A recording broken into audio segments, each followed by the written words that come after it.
আসসালামু আলাইকুম। এইচএসসি 26 সবার কি অবস্থা? সবাই কেমন আছো? পড়াশোনা ঠিকঠাক মতো যাচ্ছে কিনা? আমাকে শুনতে পাচ্ছ কিনা? আমাকে সহ পেছনে স্মার্ট বোর্ড দেখতে পাচ্ছ কিনা?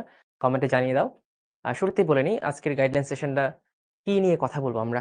আজকের গাইডলাইন সেশনে আমরা কথা বলবো এই যে আমরা একটা রিভিশন কোর্স শুরু করতে যাচ্ছি, ফ্ল্যাগশিপ রিভিশন কোর্স লক্ষ্য জিপিএ 5 তোমাদের জন্য। এই কোর্সে বায়োলজি নিয়ে আমরা কি প্ল্যান করেছি? এই কোর্সে বায়োলজিকে আমরা কিভাবে সাজিয়েছি যাতে তোমাদের জন্য বায়োলজি হয় অনেক সহজতর। বায়োলজির যাত্রা তোমার যেখানেই থাকুক না কেন, তুমি বায়োলজির দক্ষতা যেই জায়গায় রাখো না কেন, আল্টিমেটলি সেই জায়গা থেকে তোমাকে একটা ভালো জায়গায় নিয়ে আসা যে তুমি বায়োলজিতে ভালো করতে পারো। আর বায়োলজিতে ভালো করতে পারো এবং একই সাথে বোর্ডের পাশাপাশি অ্যাডমিশন একটা সলিড বেস নিতে পারো। এই সবকিছুর পরিকল্পনা নিয়ে আজকে কথা বলব। আর শুরুতেই বলে নেই, তুমি 0 থেকে হতে পারো যে ভাইয়া কিচ্ছু পড়ি নাই, নাথিং। তুমি 10% পড়তে পারো, 20% পড়তে পারো, 30% পড়তে পারো বা তুমি সবকিছু শেষ করে ফেলতে পারো। তুমি যেই গ্রুপেই থাকো না কেন, আল্টিমেটলি এই সেশনে তোমাদের সকলকে নিয়ে আমি কথা বলব। অর্থাৎ 0 থেকে হিরো হওয়া, যারা অলরেডি হিরো আছো, তারা কিভাবে এই স্ট্যাবিলিটি বজায় রাখবা সেগুলো নিয়ে কথাবার্তা বলব। So welcome. আমি ডক্টর তানজিম আহমেদ অন্তর। ঢাকা মেডিকেল কলেজ থেকে পাশ করে এখন আমার মেইন প্রফেশনের পাশাপাশি চেষ্টা করছি তোমাদের সাথে কিছুটা নিজের জ্ঞান শেয়ার করার বা যা এক্সপেরিয়েন্স এতদিন লাভ করেছি সেটা শেয়ার করার। ওকে, গুড। ভালো আছি, আলহামদুলিল্লাহ ভালো আছি। তোমরা কেমন আছো বলো? আপনি বলতে এটা একটু জানায় দাও তো যে পার্সেন্টেজ ওয়াইজ যে কত পার্সেন্ট বায়োলজি শেষ তোমাদের? ঠিক আছে? কত পার্সেন্ট শেষ করেছো সিলেবাস বায়োলজি?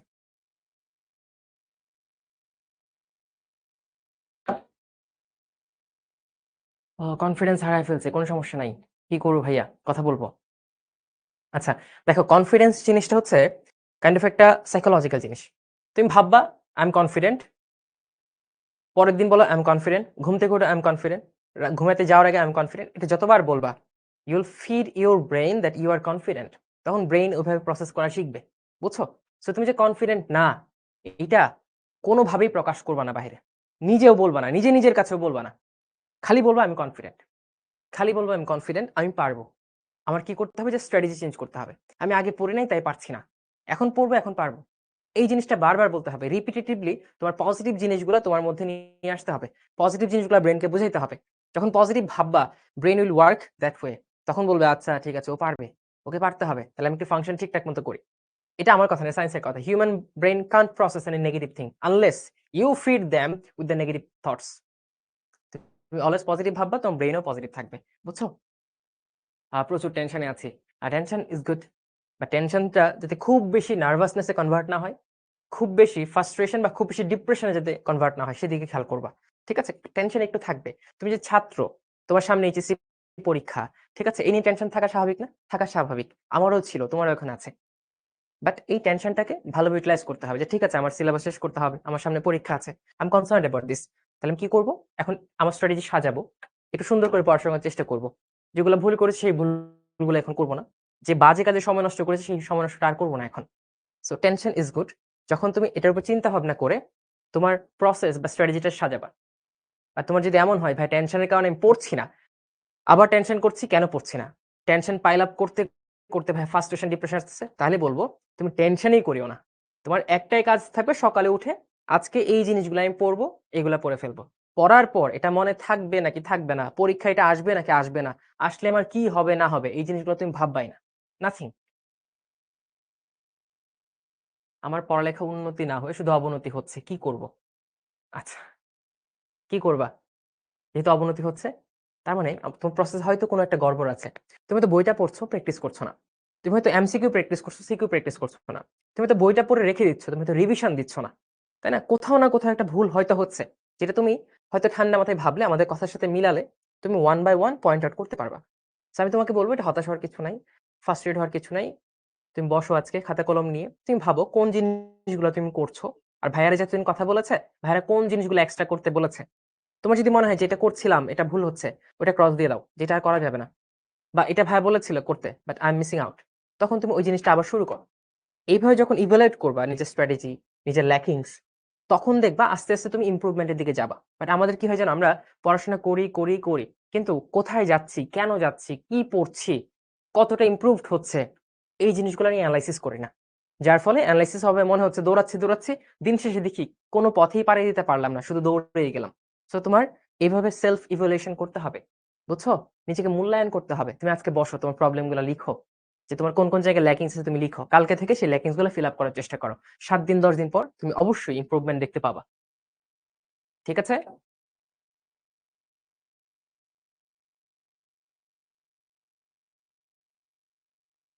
ফোন, ফোন বাদ দিয়ে দিতে হবে। অ্যাডমিশনের আগে এবং বোর্ড পরীক্ষার আগে ফোনকে টাটা বাই বাই বলতে হবে। আদারওয়াইজ ভালো রেজাল্ট তোমাকে টাটা বাই বাই করে ফেলবে। যদি তুমি ফোনটাকে খারাপ কাজে ইউজ করো তখন। বাট যদি এমন হয় ফোন থেকে তুমি পড়াশোনাই করছো, ক্লাস করছো, ঠিক আছে? শিখো অ্যাপে ক্লাস করছো, ফোন থেকে শিখো অ্যাপে কুইজ দিচ্ছ, ফোন থেকে বাসায় বসে মডেল টেস্ট দিয়ে তুমি শিখো অ্যাপে লিখিত মডেল টেস্টের ছবি পাঠাচ্ছ। ফোনে হয়তো তুমি কোনো ফ্রেন্ডের সাথে আড্ডা দিচ্ছ, বাট আড্ডার বেশিরভাগ অংশ জুড়েই তুমি পড়াশোনা নিয়ে আলোচনা করছো যে কোথায় পড়ছে, কিভাবে পড়াশোনার প্ল্যান করছে। That means if you are using the phone in a good way, তাহলে ফোনের সাথে থাকো। বাট তোমার যদি মনে হচ্ছে ভাই ফোন দিয়ে আমি পড়ছি না, আমার পড়ার জন্য ল্যাপটপ আছে, শিখর ক্লাস আমি ল্যাপটপে করতে পারবো, ল্যাপটপে থাকো, ক্লাসের টাইমটা ল্যাপটপে ক্লাস করো এবং ফোনটা আম্মুর কাছে জমা দিয়ে দাও। বুঝছো? বলবো আম্মুকে লকারে রেখে দিতে, যে তুমি চাইলেও যেতে না যায়। আম্মু অনেক খুশি হবে। তুমি যদি ফোনটা তোমার আম্মুর কাছে জমা দিয়ে দাও, দেখবে আম্মু কত খুশি হয়। আম্মুদের একটা অভিযোগ যে ফোন, সারাদিন ফোন ফোন ফোন, তোমার মাথা ব্যথা, ফোনের দোষ। ঠিক আছে? তুমি খাচ্ছ না, ফোন ফোন দোষ। তোমার রেজাল্ট খারাপ, ফোনের দোষ। অবভিয়াসলি ইন সাম সেন্স এটা ট্রু, ফোনের দোষ। যাই করে ফোন। সো ফোনটা জমা দিয়ে দিবা, আম্মুও খুশি, তোমারও সময় নষ্ট হচ্ছে না। বুঝছো? আচ্ছা, ঘুম পায়। ঘুম পায়, পরীক্ষা আসলে ঘুম পায়। পরীক্ষা আসলে তোমার আ এই যে একটা জড় বস্তু তোমার কাছে পৃথিবীর সবথেকে সুন্দর বস্তু রূপে আ উপস্থিত হয়। ঠিক আছে? যে উপস্থাপিত হয়, সরি। তো পরীক্ষা আসলে এটা হয়। পরীক্ষা আসলে ঘুম পাবে তোমার। যে জিনিসটা তোমার একদমই ভাল লাগতো না, ওই জিনিসটা করতে তোমার এখন ভাল লাগবে।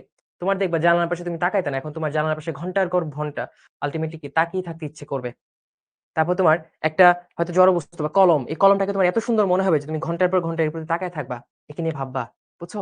তোমার মনে হবে আচ্ছা ফোনে হয়তো কেউ আমাকে মেসেজ দিচ্ছে। যদিও তোমাকে মেসেজ দেওয়ার মতো কেউ নাই। ঠিক আছে? তো মনে হবে আচ্ছা মাঠটা কত সুন্দর, মাঠে একটু হেঁটে আসি, এই করে আসি, সেই করে আসি। আকাশটা কত সুন্দর, চাঁদ দেখি। ঠিক আছে? সূর্যের আলো খাই আসি, আলোর তাপ নিয়ে আসি। এরকম তো অনেক কিছু মনে হবে। এরকম উদ্ভট ধারণাগুলা, উদ্ভট চিন্তাগুলা পরীক্ষার আগে আসে। বুঝছো? সো ওই চিন্তাগুলোকে পাত্তা দেওয়া যাবে না। পরীক্ষার আগে ভাবতে হবে আমাকে পড়তে হবে। পরীক্ষায় পাস করতে হবে। এটা আমার জন্য বাধ্যতামূলক।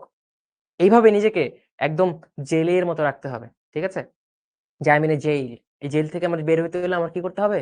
পরীক্ষায় ভালো করতে হবে। সো এভাবে যখন প্রেশার করবা নিজের প্রতি, নিজেকে পুশ করবা যে তুই ভালো কর, তোর চেষ্টা করা উচিত। নিজ থেকে যখন এই কথাগুলো আসবে এবং সেই কথাগুলো যখনই মনে হবে, যখন পড়তে বসে যাবা, তখন দেখবা তোমার প্রবলেম সলভ হয়ে যাচ্ছে।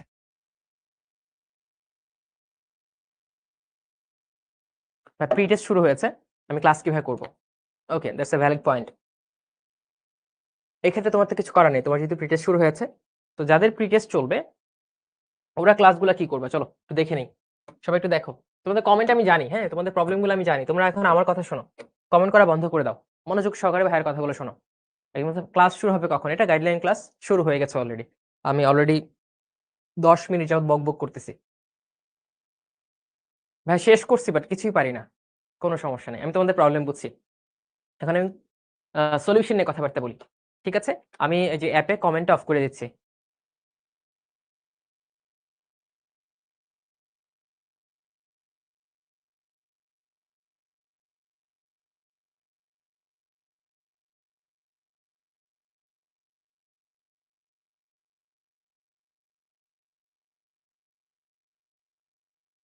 ওকে, অ্যাপের কমেন্ট গুলো আপাতত অফ রাখছি। ঠিক আছে? তোমরা ভাইয়ার কথাটা ভালো করে শোনো।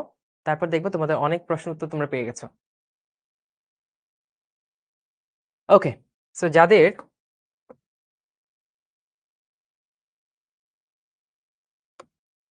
প্রি-টেস্ট পরীক্ষা এবং তোমাদের রিভিশন কোর্সের ক্লাস হয়তো নভেম্বর ১ তারিখ থেকে শুরু হয়ে যাবে। হয়তো না, ইনশাআল্লাহ।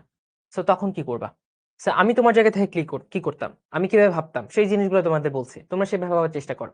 ঠিক আছে? যেহেতু ভাইয়ার ভাবনার মাধ্যমে ইনশাআল্লাহ ভালো কিছু করতে পেরেছি, তোমরা পারবা। টেনশনের কিছু নাই। সো ধরো তোমার প্রি-টেস্ট পরীক্ষা নভেম্বরের ৪ তারিখ থেকে। তোমার ফার্স্ট পরীক্ষা বাংলা। তো অবশ্যই বাংলাটা ভালো করে পড়বা।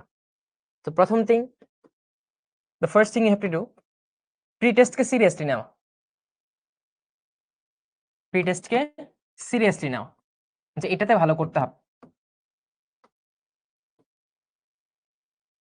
এটা সবার জন্য মাস্ট। এখন অনেকে সিরিয়াসলি নিয়ে কি করবে জানো? ভেঙে পড়বে যে আমার সিলেবাস বাকি প্রি টেস্টের, তাহলে তুমি ভালো করতে পারবো না। আমি এটাকে সিরিয়াসলি নেওয়া বোঝাচ্ছি, এই যে প্রি টেস্টের টাইমটা, প্রি টেস্টের সিলেবাসটা, তোমাকে খুবই গুরুত্ব সহকারে নিতে হবে, গুরুত্ব সহকারে পড়তে হবে। তোমাকে এটা মাথায় রাখতে হবে, প্রি টেস্টের মধ্যে যতটুকুই পারি, যতটুকু শেষ করা যায় ভালো করে, ততটুকু শেষ করে আমি প্রি টেস্টটা দিব। এতে কি হবে? প্রি টেস্টের সিলেবাসের অল্প সংখ্যক চ্যাপ্টার বা আংশিক হলেও তোমার শেষ হবে। বাট তুমি যদি এটা মাথায় রাখো যে ভাই প্রি টেস্টে যা হবার হবে, আমি এটা নিয়ে ভাববো না এবং আমি পড়বো না। কারণ আমি আগে পড়ি না, এখন অনেক গ্যাপ আছে, প্রি টেস্ট আমার টার্গেট না। আমার টার্গেট হচ্ছে বাংলাদেশ ক্রিকেট টিমের মতো নেক্সট ওয়ার্ল্ড কাপ। এটা কখন ভাববা জানো? একটা জিনিস শেষ হয়ে গেলে তারপর নেক্সট জিনিস নিয়ে ভাববা, বা যেটা সামনে আছে এটা নিয়ে ভাবতে হবে, এটাকে সিরিয়াসলি নিতে হবে, এটার জন্য এফোর্ট দিতে হবে। বুঝছো? সো প্রি টেস্টটাকে সিরিয়াসলি নাও, যে প্রি টেস্ট আমার হবে, এটাতে আমি ভালো করার চেষ্টা করব। আমার সিলেবাস শেষ হয় নাই, ঠিক আছে, আমি যতটুকু পারি ততটুকু সিলেবাস শেষ করে প্রি টেস্টটা দিব। আমার সিলেবাস শেষ, তাহলে যতটুকু পারি ততটুকু ভালো করে রিভিশন দিয়ে প্রি টেস্টটা দিব। এতে কি হবে? পরীক্ষার আগে যে পড়াটা হয়, পরীক্ষা ছাড়া ২ মাসে তোমার সেই পড়াটা হয় না। এটা প্র্যাকটিক্যাল। আমার ক্ষেত্রেও সেম। সো এই পরীক্ষাটাকে সিরিয়াসলি নিয়ে তুমি প্ল্যান করো, ঠিক আছে, বাংলা পরীক্ষার আগে বাংলা আমি মোটামুটি ভালো করে পড়ব। বাংলা ২য় পত্র ভালো করে পড়ব। ইংলিশ ফার্স্ট পেপার, টেক্সট বুকের যে লেসন গুলো আছে বা যে পয়েন্ট গুলো আসে, রিঅ্যারেঞ্জ আসে, এই আসে, সেই আসে, সেগুলো আমি ভালো করে পড়ব। English second paper, essay writing এর স্কিল বাড়াবো। ঠিক আছে? আমি গ্রামাটিক্যাল রুলস গুলো আবার পড়ব, আবার প্র্যাকটিস করব। ম্যাথ যতগুলো চ্যাপ্টারে আছে প্রি টেস্টে, আমি যতগুলা পারি সেগুলা ভালো করে শেষ করে পরীক্ষা হলে যাব। কেমিস্ট্রি যতগুলা পারি শেষ করে পরীক্ষা হলে যাব। বায়োলজি যতগুলা পারি শেষ করে পরীক্ষা হলে যাব, পরীক্ষা দিব ভালো করে। এতে কি হবে? একটা প্রি টেস্ট পরীক্ষা যখন শেষ হয়ে যাবে তখন দেখবা তোমার কিছুটা হলেও পড়া হয়েছে। তুমি আগের থেকে কিছুটা হলেও বেশি পড়েছো, আগের থেকে কিছুটা হলেও তোমার গ্যাপ ফিল আপ হয়েছে। সো প্রি টেস্ট নিয়ে ভাবতে হবে কিভাবে? কাজের মাধ্যমে ভাবতে হবে। প্রি টেস্ট নিয়ে সিলেবাস শেষ হয় না, হতাশ হওয়ার দরকার নেই। আমাকে প্রি টেস্ট দিতে হবে। আমি দিব। যত পারি ততটুকু শেষ করে দিব। ঠিক আছে? তাহলে মেইন থিং প্রি টেস্টটাতে খুব ভালো করার চেষ্টা করতে হবে। প্রি টেস্টকে সিরিয়াস নিতে হবে। সেকেন্ড হচ্ছে ভাইয়া আপনারা তো ক্লাস শুরু করে দিবেন। সেই ক্ষেত্রে আমি কি করব? এখন আমি আমার জায়গাটা ক্লারিফাই করি। আমরা কেন ক্লাস শুরু করছি? দেখো, হাজার, হাজার কলেজ আছে। একেকটা কলেজে প্রি টেস্টের টাইম ফ্রেম একেকটা। একেকটা কলেজে প্রি টেস্টের টাইম ফ্রেম একেকটা। একেক জায়গায় অলরেডি হয়ে গেছে। তোমার কলেজ হয়তো শুরু হবে নভেম্বরে, তাই না? অনেকের ক্ষেত্রে আরো ১০ দিন পর শুরু হবে। অনেকের ক্ষেত্রে এখন হয়তো চলমান আছে। সো সবার টাইম ফ্রেমে যদি আমরা মিলাইতে যাই, তখন আমাদের রিভিশন প্রোগ্রাম শুরু করতে হবে ডিসেম্বরে। বাট সময় তো থেমে থাকে না, তাই না? তোমাদের ফুল সিলেবাসে পরীক্ষা দিতে হচ্ছে অনেক, অনেক দিন পর। তোমাদের বায়োলজি আগে আমরা পড়াইতাম ১৪ টা চ্যাপ্টার, এখন ২৪ টা চ্যাপ্টার পড়াইতে হচ্ছে। সো আগের বার রিভিশন কোর্স যখন শুরু করেছিলাম, অবশ্যই তার আগে তোমাদের রিভিশন কোর্স শুরু করা উচিত। কারণ তোমাদের অনেক বেশি পড়তে হবে। তোমাদের সিলেবাসটা অনেক, অনেক প্রায় দ্বিগুণ হয়ে গেছে। তাই তো? তাই আমাদের দিক থেকে আর্লি শুরু করতে হচ্ছে। যাতে সবাই উপকৃত হয়, যাতে আমরা শেষ করতে পারি, আমরা রাশে না পড়ি। মাথায় রাখবা, একটা কাজ ফেলে রাখার থেকে আগে শেষ করে ফেলা 1000 টাইমস বেটার। তুমি সবসময় সব কাজ ডেডলাইনের জন্য ফেলে রাখবা না। আগে শেষ করে ফেলার চেষ্টা করবে। পরে চিল করে রিল্যাক্স করবা। সো আমাদের থিংকিংটা ছিল এটা, যে সবার সাথে ম্যাচ করা সম্ভব না। তাই আমাদের একটা আইডিয়াল টাইম বেছে নিতে হবে, যে টাইমটা optimum to cover of the syllabus. ঠিক আছে? সিলেবাস কমপ্লিট করা, কভার আপ করার জন্য অপটিমাম। সেই টাইমটা আমরা বেছে নিয়েছি। সো তোমাদের বিশ্বাস রাখতে হবে, ভাইয়ারা একদম পারফেক্ট টাইম বেছে নিয়েছে। এখন থেকে আমার বোর্ডের জন্য পুরো দমে পড়াশোনা করা উচিত। বুঝছো? So that's why we selected this time to start your revision course. আচ্ছা, এখন হচ্ছে ভাই আমার ক্লাস পরীক্ষা চলতেছে, আমি কি করব? তুমি যেটা করবা, ধরো নভেম্বরের ১ তারিখ তোমার এখানে কি ক্লাস? এখানে বাংলা আইসিটি ক্লাস বা বায়োলজি ক্লাস। তোমার কালকে হচ্ছে বাংলা পরীক্ষা। তোমার বায়োলজি ক্লাসটা করার দরকার নাই। তুমি বাংলাটা খুব ভালো করে পড়ো। যাতে বাংলাতে তোমার বোর্ডে আর না পড়া লাগে। এমন ভাবে পড়ো তুমি। যতটুকুই পারো পড়ো। আদারওয়াইজ কি হবে জানো? তোমার দেখবা এই ক্লাসে আসতেছো, মনে হবে আচ্ছা কালকে তো বাংলা পরীক্ষা। ক্লাসে কনসেন্ট্রেশন করে দিতে পারছো না। আবার তুমি বাংলা পড়তেছো, মনে হবে আচ্ছা ভাইয়া ক্লাস তো চলতেছে, ভাইয়ারা কি জানি কি পড়ায় ফেলছে, মিস হয়ে যাবে। এই চিন্তার মধ্যে পড়ে যাবে। So you have to decide first তুমি কি করবা। আর তোমার ডিসিশন একটাই হওয়া উচিত, প্রি টেস্টটাকে সিরিয়াসলি নিয়ে সেটার জন্য প্রিপারেশন নেওয়া উচিত। সো তুমি কি করবা? তুমি জাস্ট হালকা মাথায় রাখবা যে ওকে নভেম্বরের ১ তারিখ আমার বায়োলজি ক্লাসটা হয়ে গেছে। বায়োলজি ক্লাসটা হয়ে গেছে। এটা খাতার মধ্যে লিখে রাখবা। জাস্ট এই কাজটা করো, লিখে রাখো। তোমার দেখলাম নভেম্বরের ৭ তারিখ এখানে ম্যাথ ক্লাস। ম্যাথ হচ্ছে তোমার ত্রিকোণমিতি পড়াবে নাম ভাই। ঠিক আছে? সেই ক্ষেত্রে তুমি দেখলা নভেম্বরের ৮ তারিখ তোমার ম্যাথেই পরীক্ষা এবং ত্রিকোণমিতি ভাই যেটা পড়াবে সেটা তোমার সিলেবাসে আছে প্রি টেস্টের। তার মানে কি? তুমি চট করে ক্লাসটা করে ফেলতে পারো। ক্লাসটা করে ফেলতে পারো। মনে হচ্ছে ভাইয়া না ক্লাসে অনেক সময় লাগবে, এই চ্যাপ্টারটা আমি পারি, আমি করবো না এই ক্লাস, দরকার নাই, এখন করার দরকার নাই। তুমি পরবর্তী যে পরীক্ষা ম্যাথ, এটার জন্য অন্যান্য চ্যাপ্টারগুলো ভালো করে পড়ো, কিন্তু টুকে রাখো নভেম্বর 7 তারিখ ম্যাথ ক্লাসটা হয়েছিল। এভাবে তোমার হাইয়েস্ট কয়টায় হবে? হাইয়েস্ট ধর প্রতিদিন একটা করে ক্লাস থাকলে 10টা বা অনেকের সাথে 7 থেকে 8টা ক্লাস মিস যাবে, বাট সেগুলো তুমি লিখে রাখলে পরীক্ষার পরই কিন্তু তোমার একদম লিস্ট থাকলো যে আমি এই 7টা ক্লাস মিস করেছি।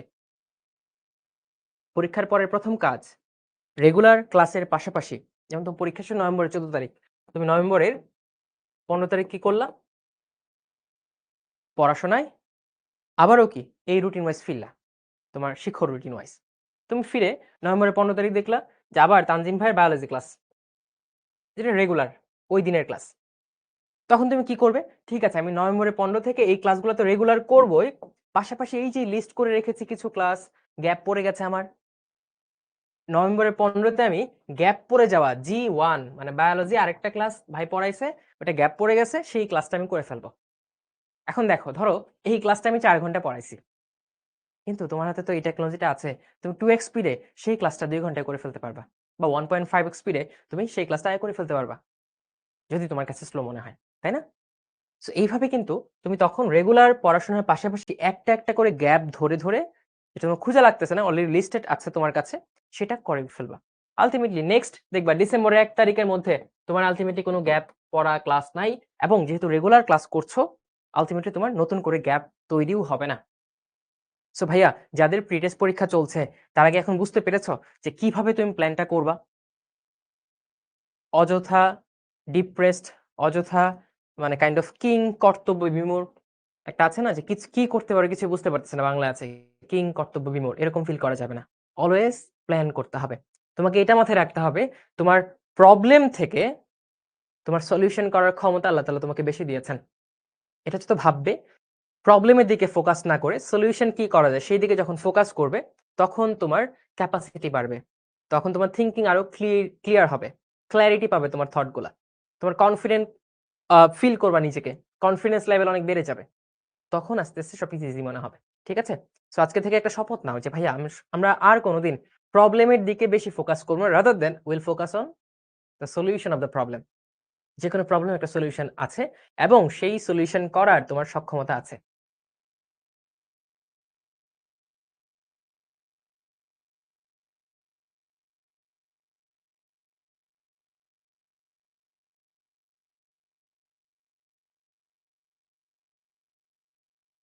হ্যাঁ, শিক্ষক এক্সাম তো মিস যাবেই।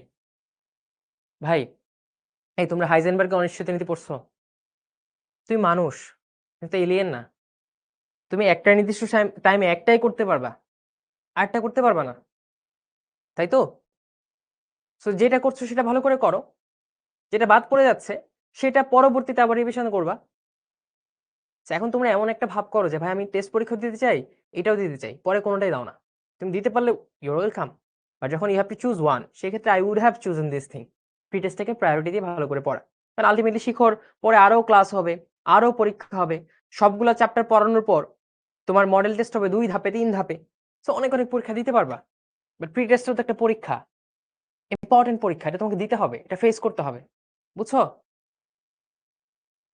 বলছে ভাইয়া রিটেন কিভাবে এক্সাম দিব শিখতে, একটা সুন্দর এক্সাম সিস্টেম ডেভেলপ করা আছে, তুমি 16780 এই ম্যাজিক নাম্বারে কল দিয়ে টোটাল প্রসিডিউরটা জেনে নিতে পারবা। ঠিক আছে? বলছে ভাইয়া এখন মুখস্থ করবো নাকি বুঝে পড়বো? সেটা এখন আর তখনের কথা না, তোমাকে সবসময় বুঝে পড়ে তারপর মনে রাখার চেষ্টা করতে হবে, সেটা এখন হোক তখন হোক। আদারওয়াইজ তুমি না বুঝে অন্ধের মতো মুখস্থ করতে পারবা না। সাময়িকভাবে মুখস্থ হলেও পরক্ষণে ভুলে যাবা, পরীক্ষার হলে তো আরো ভুলে যাবা। So এখন থেকে আমরা আরো সিরিয়াসলি বুঝে পড়ে মনে রাখার চেষ্টা করবো, that will be the answer.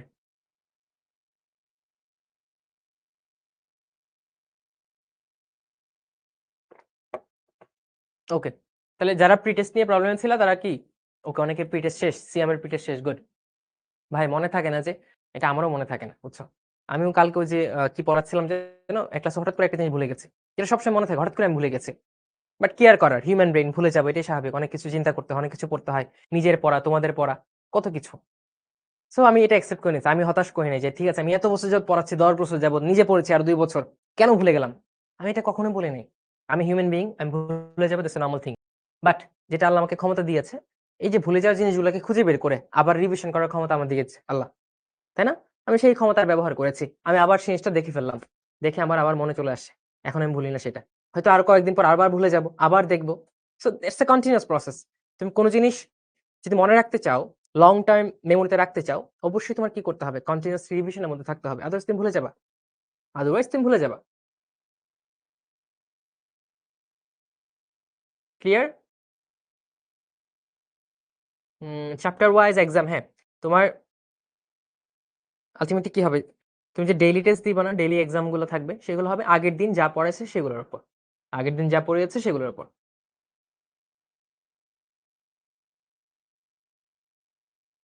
আচ্ছা ঠিক আছে, আমি তোমাদের কমেন্ট গুলো দেখলাম। এখন আমার প্ল্যান শোনো। আমার প্ল্যান শোনো। আমি বায়োলজি কেমনে পড়াবো? এই প্ল্যানটা তোমাদের সাথে শেয়ার করি। ঠিক আছে? চলো, মাই প্ল্যান।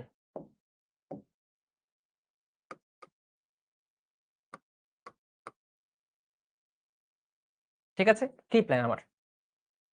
তোমরা দেখবা তোমাদের রুটিনে আছে, তোমাদের ডিসেম্বরের 15 বা 16 তারিখ বা 25 তারিখ পর্যন্ত হচ্ছে একটা ফেজ। তারপরে তোমাদের হয়তো 10-15 দিনের গ্যাপ থাকবে শিক্ষতে।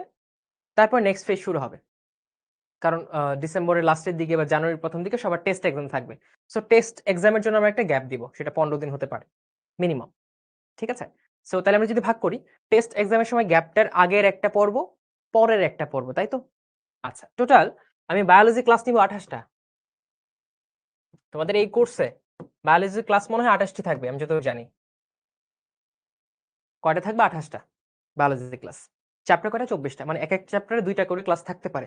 ডিপেন্ড করে চ্যাপ্টারগুলো বড় হবে নাকি ছোট হবে। ঠিক আছে? আবার ছোট চ্যাপ্টারগুলোকে আমরা 2টা চ্যাপ্টারকে একত্রে করে ফেলবো। যেমন ধরো টিস্যু ও টিস্যুতন্ত্র, ছোট চ্যাপ্টার। এর সাথে উদ্ভিদ প্রজনন, এটা একসাথে নিয়ে নিব। তারপর ধরো নগ্নবীজি আবৃতবীজি উদ্ভিদ। তার সাথে আছে ব্রায়োফাইটা, টেরিডোফাইটা। মশবর্গীয়, ফার্নবর্গীয়। ওই দুটোকে একসাথে করে ফেলবো। আবার ধরো কোষ রসায়ন, চ্যাপ্টারটা অনেক বড়।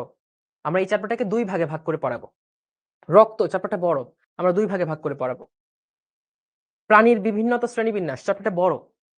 আমরা 2 ভাগে ভাগ করে পড়াবো। ঠিক আছে? তোমার উদ্ভিদ শারীরতত্ত্ব, চ্যাপ্টারটা বড়। আমরা 2 ভাগে ভাগ করে পড়াবো।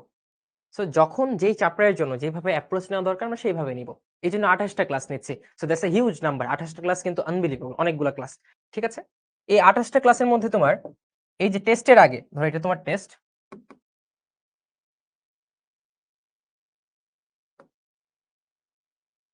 এ হচ্ছে তোমার টেস্ট পরীক্ষা।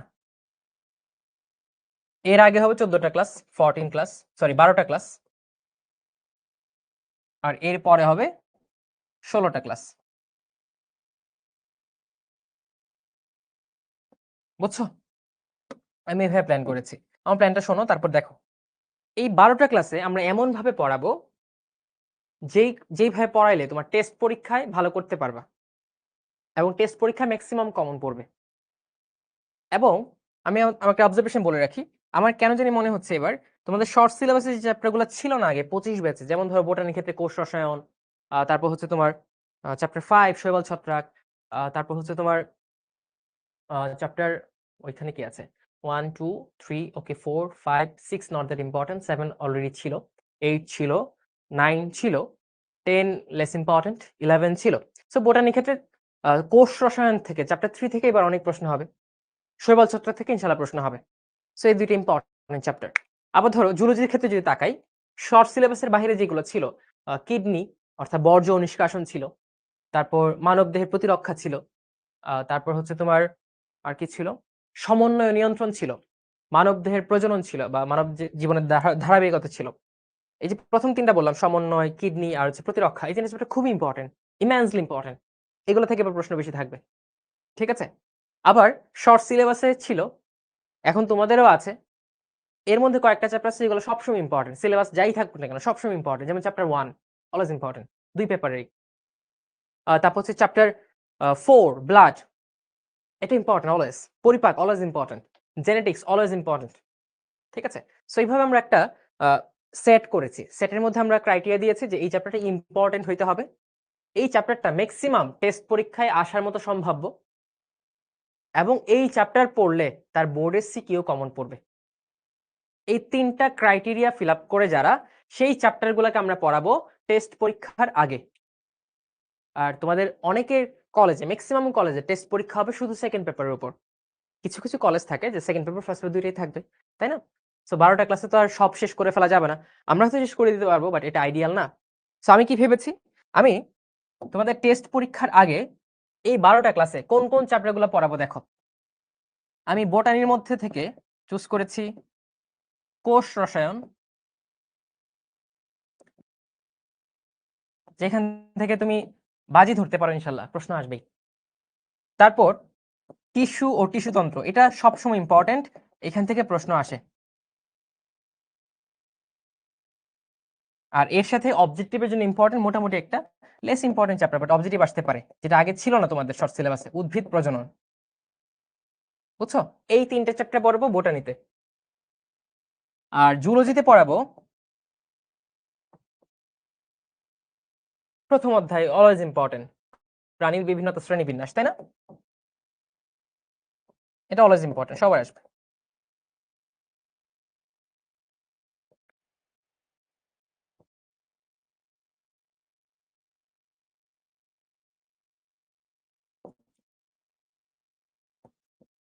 তারপর পড়াবো পরিপাক ও শোষণ, যদিও শর্ট সিলেবাসে ছিল, বাট এই চ্যাপ্টারটা কিন্তু ইম্পর্টেন্ট, বুঝছো? তারপর পড়াবো রক্ত, রক্ত ও সঞ্চালন আর কি, হ্যাঁ। তারপর পড়াবো বর্জ্য ও নিষ্কাশন, বর্জ্য ও নিষ্কাশন, যেটা মনে হচ্ছে এবার ইমেন্সলি ইম্পর্টেন্ট একটা চ্যাপ্টার, বুঝছো? তারপর পড়াবো মানবদেহের প্রতিরক্ষা,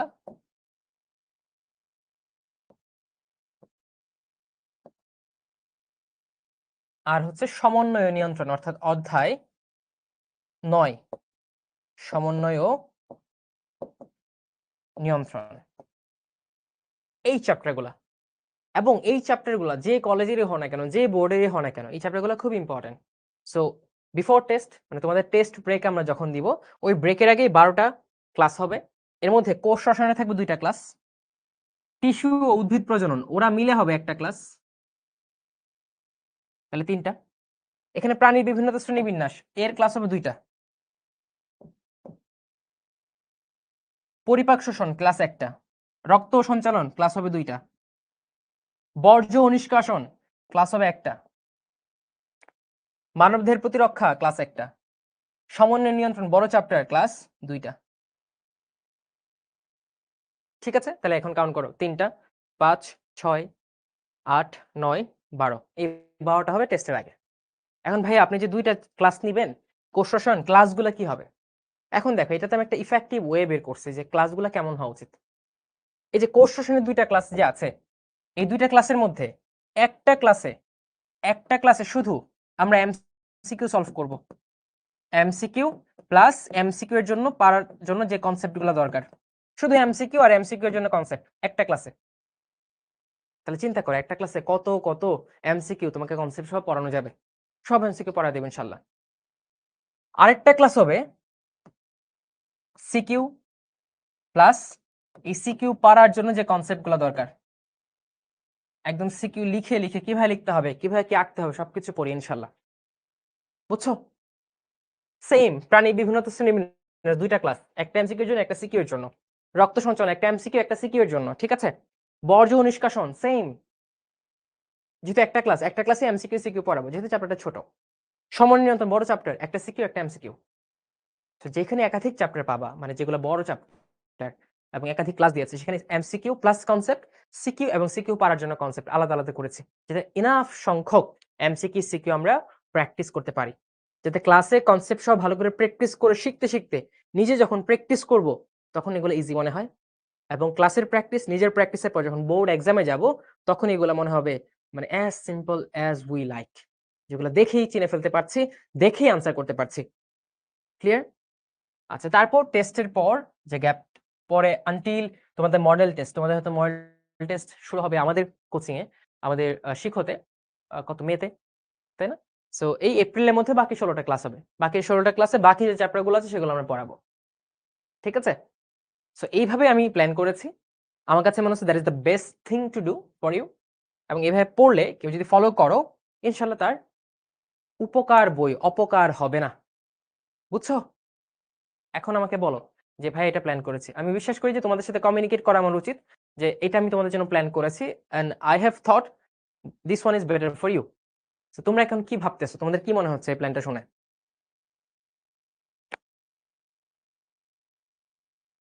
ভাই এলজিপিএফ এর ক্লাস টাইমটা একটু বলেন। আমি তো অন্যান্য ক্লাস টাইম বলতে পারবো না, বায়োলজিটা বলি। বায়োলজিটা মিনিমাম তোমাকে মেন্টাল প্রিপারেশন নিয়ে আসতে হবে যে 2.5 ঘন্টার কমে তো হবেই না। বাট এটা 3.5-4 ঘন্টা হতে পারে depending on the complexity of the concept. Concept বেশি কমপ্লেক্স হলে আমরা বেশি সময় নিয়ে পড়াবো। কনসেপ্ট আগে শেষ হয়ে গেলে আমরা আগে ছেড়ে দিব। সো কনসেপ্ট এবং ইনাফ প্র্যাকটিস এটা করতে যে সময় লাগবে সেই সময়টা আমরা দিব। আর তোমাকে আমি এটা এনশিওর করতে পারি যে আলটিমেটলি ক্লাসে যে সময়টা দিবা সেটা কখনোই ওয়েস্টেজ হবে না। সেটা মনে হবে অর্থ ইট, যে ক্লাসটা করছি অসাধারণ লাগছে এবং ক্লাসটা করছি অনেক কিছু পারছি। এতটুকু কথা দিতে পারি ইনশাল্লাহ আমার পক্ষ থেকে। এভাবে পড়লে কি এ প্লাস পাবা কিনা? আচ্ছা, এ প্লাস পাবা কি পাবা না এটা তো ফিউচারের জিনিস। আর ফিউচারের উত্তরটা শুধুমাত্র সৃষ্টিকর্তা আল্লাহ তাআলা দিতে পারে। মানে আমি বিশ্বাস করি এভাবে পড়লে এ প্লাস পাওয়া সম্ভব। এটা একটা আইডিয়াল ওয়ে। বাট রেজাল্ট এটা পরে দেখা যাবে। আমরা প্রসেসে ফোকাস করি, হ্যাঁ? আমরা প্রসেসটা চিন্তা করি, প্রসেসটা কি হওয়া উচিত? প্রসেসে ফোকাসড হয়ে প্রসেসটা আ লিভ থ্রু করি। ঠিক আছে? প্রসেস নিয়ে ভাবলাম না, খালি রেজাল্ট নিয়ে ভাবলাম তাহলে তো কখনো রেজাল্ট আসবে না। You have to follow the process, you have to consider on the process. Result will always follow you.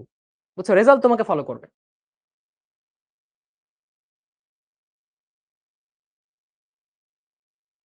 Hafsa লিখছে ভাই প্রি টেস্ট এক্সামটা এক্সাম মাত্র 6 দিন আছে। কিভাবে পড়বো? বললাম না? তুমি প্রি টেস্টের সিলেবাস দেখো। সিলেবাস দেখে প্ল্যান করো। তোমার যে সিলেবাস গুলো আছে সেই সিলেবাস গুলো শেষ করার চেষ্টা করো। তোমার যে কনসেপ্টটা বুঝবা না ওই সিলেবাস থেকে সেই কনসেপ্টটা তোমাদের ক্লাস করা আছে, রেকর্ড করা আছে। সেই রেকর্ডের ক্লাসটা দেখে নাও। ঠিক আছে? আর এটা প্রি টেস্ট বানানটা এরকম, হ্যাঁ? এটা। এটা হচ্ছে প্রি টেস্ট বানান। Pre test. বুঝছো? টেস্টের আগের অবস্থা। তুমি লিখছো পিআরআই।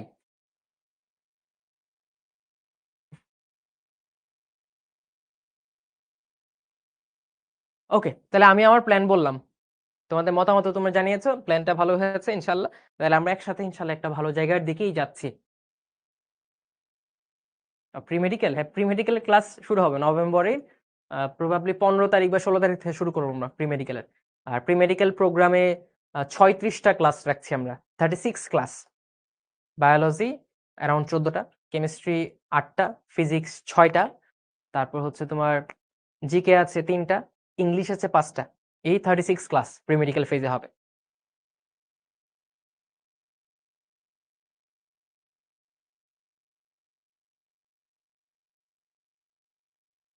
আর তোমাদের রুটিন দিয়ে দেওয়া হবে, কোনো সমস্যা নেই, রুটিন দিয়ে দেওয়া হবে। আচ্ছা, এখন আমরা আরো কিছু কথাবার্তা বলি।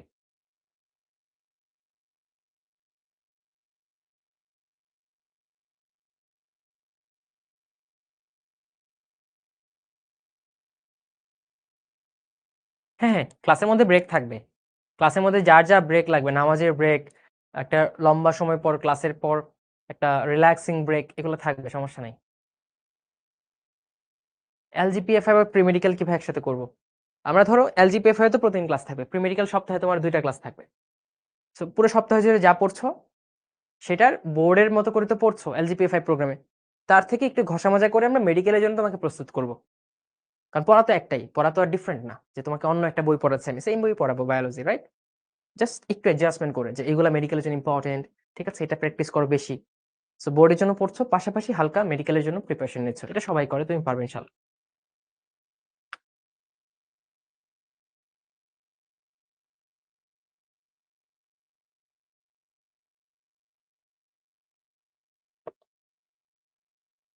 আর যাদের ধরো নভেম্বরের লাস্টে টেস্ট পরীক্ষা শুরু হবে, তোমরা ভর্তি হলে তোমাদের আমাদের আর্কাইভ ক্লাস দিয়ে দেওয়া হবে।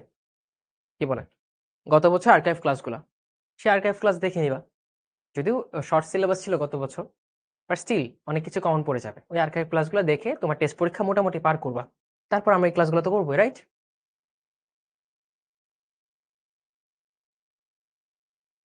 ফেসবুক গ্রুপে অ্যাড কিভাবে হবো? Please call 16780। যত টেকনিক্যাল ঝামেলা আছে, যত কিছু আছে, সব 16780 কল দিয়ে মিটায় নিবা। এখন বলছে ভাইয়া আপনার পা ব্যথা করবে এতক্ষণ ক্লাস নিলে। Actually I don't care. পা ব্যথা করুক, আমার কোমর ব্যথা করুক, আমার মাথা ব্যথা করুক, I don't care. My job is to make you feel যে তুমি ক্লাসটা করলে পারবা। ক্লাস শেষে তুমি বেটার ফিল করছো। ক্লাস শেষে তোমার ক্লাসের করার আগের যে অবস্থা ছিল, নড়বড়ে অবস্থা, এটা ফিক্স হয়ে গেছে। ইউ ফিলিং কনফিডেন্ট যে এই চ্যাপ্টারটা অনেক সহজভাবে পড়া যায়। এই চ্যাপ্টার থেকে প্রশ্ন আসলে আমি পারবো। I only care about this thing. ঠিক আছে? আমার পা ব্যথা করুক, কোমর ব্যথা করুক, ইনশাল্লাহ আল্লাহ শক্তি দিবেন। কারণ উদ্দেশ্য সৎ, উদ্দেশ্য হচ্ছে তোমাদের ভালো করা। তখন দেখবা ক্লাস করে ফেলতে পারবে। ইউ জাস্ট মেক সিউর যে তুমি কতটা অ্যাক্টিভলি ক্লাসটা করবা। ঠিক আছে? That's your job. আচ্ছা, এখন আসো। এগুলো তোমরা সবাই জানো। এইচএসসি পরীক্ষার মানবন্টন। তো আমি জাস্ট এইচএসসি পরীক্ষা নিয়ে ২ টা কথা বলবো। একটা হচ্ছে আগের দিন ভুলে যাও। যে ওয়ান শট করে পরীক্ষার আগের দিন ওয়ান শট করে এ প্লাস পেয়ে যাব। পরীক্ষার প্রশ্ন কোনো না কোনোভাবে আমি পেয়ে ফেলবো। পরীক্ষার খাতা ইজি হবে। আমাকে এ প্লাস দিয়ে দিবে, নাম্বার ভরে, ভরে দিবে। এই জিনিসগুলা, এই থট গুলা বাদ দিতে হবে। এটা নাম্বার 1 পয়েন্ট। সেকেন্ড হচ্ছে তোমাকে এটা ভাবতে হবে যদি একটা ছেলে এ প্লাস পায়, একটা মেয়ে এ প্লাস পায়, দ্যাট শুড বি ইউ। প্রশ্ন সহজ হলে এ প্লাস পাবো, কঠিন হলে পাবো না। নো, তুমি এইভাবে প্রিপারেশন নিবে না। তুমি প্রিপারেশন নিবে প্রশ্ন যেমনই হোক। যদি অল্প সংখ্যক এ প্লাস পাই, I will be one of them. That will be your motto. তুমি এইভাবে নিজেকে চিন্তা করাবে, এইভাবে নিজের ড্রাইভটা ক্রিয়েট করবে, এইভাবে প্রিপেয়ার্ড হবে নিজে। বুঝছো? সো এইচএসসি নিয়ে এই ২টা কথা, ২টা কথা মাথায় রাখবা। পড়াশোনা দেখবা ড্রাইভ পাবা। পড়াশোনার একটা আলাদা পেইস আসবে। সো নাম্বার 1 কি? থট প্রসেস ঠিক করতে হবে। এইচএসসি কঠিন হবে, ধরে নিতে হবে। বাট কঠিন অবস্থায় টিকে থাকে যারা কঠিনভাবে প্রিপারেশন নেয়, যারা দুর্বল, যারা মানসিকভাবে দুর্বল, যারা স্ট্র্যাটেজিক্যালি দুর্বল, যারা অ্যাকচুয়ালি যোগ্য না। তোমরা পড়েছো ডারউইনের প্রাকৃতিক নির্বাচন মতবাদ। তারা কিন্তু ঝরে পড়ে যাবে, তারা পারবে না। ঠিক আছে? তখন সিস্টেমকে দোষ দিয়ে লাভ নাই, তখন টিচারকে দোষ দিয়ে লাভ নাই, তখন নিজের পিতামাতাকে দোষ দিয়ে লাভ নাই, তখন নিজের বন্ধুকে দোষ দিয়ে লাভ নাই, তখন কাউকে দোষারোপ করে লাভ নাই, তখন নিজেকে যদি দোষ দাও কোনো লাভ নাই। It's two late. সো আগে থেকেই ২টা জিনিস মাথায় রাখো। এগুলো তোমরা জানো কোন, কোন চ্যাপ্টার আছে। এখন আমি দেখি ভাইয়া how to start from zero. How to start from zero. আমি এতদিন অনেক ফাঁকিবাজি করেছি। But still I have a hope যে ফ্রম নাও অন আমি যদি ভালো করে পড়াশোনা করি, আমি স্টিল এ প্লাস পেতে পারবো। আমি স্টিল একটা ভালো নাম্বার সহ এ প্লাস পেতে পারবো। আমি স্টিল একটা বেসিক ক্লিয়ার করে এ প্লাস পেয়ে অ্যাডমিশন যুদ্ধে অবতীর্ণ হতে পারবো। ঠিক আছে? সো এই যে জিরো থেকে পারবো ভাবছি, বাট কিভাবে পারবো? কিভাবে সম্ভব ভাইয়া? সো এই সম্ভবটা নিয়ে আমরা কথাবার্তা বলি। সো ১ম কথা, এটা যে সম্ভব এটা তোমার আগে ভাবতে হবে। নিজেকে বোঝাইতে হবে এটা সম্ভব। যদি আমি এখন থেকে সিরিয়াস হই। সো তুমি এটা নিজেকে বারবার জিজ্ঞেস করো, আমি কি পারবো? উত্তর হবে হ্যাঁ, আমি পারবো। Yes, I can do it. Enough time আছে। যদি এই টাইমটাকে ইউটিলাইজ করা যায়, এখনো অনেক কিছু করা সম্ভব। হ্যাঁ, তুমি আগে পড়ো নাই, গ্যাপ দিয়েছো। It will be tough. তোমার জন্য একটু কঠিন হবে। আগে যে রেগুলারলি পড়েছে, তার মতো একই ছন্দে তুমি পড়তে পারবে না। তার থেকে ছন্দ বাড়াইতে হবে। সে ৬ ঘন্টা পড়লে তোমার এখন ডাবল আপ করতে হবে, ট্রিপল আপ করতে হবে। ঠিক আছে? তোমার ৮ ঘন্টা, ১০ ঘন্টা, ১২ ঘন্টা, ১৪ ঘন্টা পড়তে হবে। Depending on the gap you have left. তুমি আগে কতটা গ্যাপ ক্রিয়েট করেছো বা আগে কতটা পড়া ছেড়ে এসেছো তার উপর। বাট যদি তুমি নিজেকে বারবার বলো তুমি পারবা এবং সেই অনুযায়ী কথার মান রক্ষার্থে, নিজের আত্মসম্মান রক্ষার্থে, নিজের কথার মূল্য নিজেকে বোঝাতে তুমি যদি পরিশ্রম যদি করো, ইনশাল্লাহ তুমি এখনো একটা স্ট্রং কামব্যাক দিতে পারবা। এখনো এত লেট হয়ে যায়নি। সো ১ম কথা positivity. How to start from zero. আমরা পজিটিভ হব। Will be positive. ঠিক আছে? পজিটিভিটি। তোমার এটা মাস্ট লাগবে। তারপর কি? অবশ্যই আমাকে একটা স্ট্র্যাটেজি সাজাতে হবে। স্ট্র্যাটেজি সাজাতে হবে। যে ঠিক আছে আমি কোন স্ট্র্যাটেজিতে আগাবো? আমি কিভাবে রিভিশন দিব? কিভাবে প্র্যাকটিস করব? বা যেগুলো একদমই পড়ি নাই সেভাবে কিভাবে পড়বো আমরা? সো ১ম এ তোমার যে ফেজটা সেটা হচ্ছে ফাউন্ডেশন ফেজ। আমি এটাকে বলি ফাউন্ডেশন ফেজ।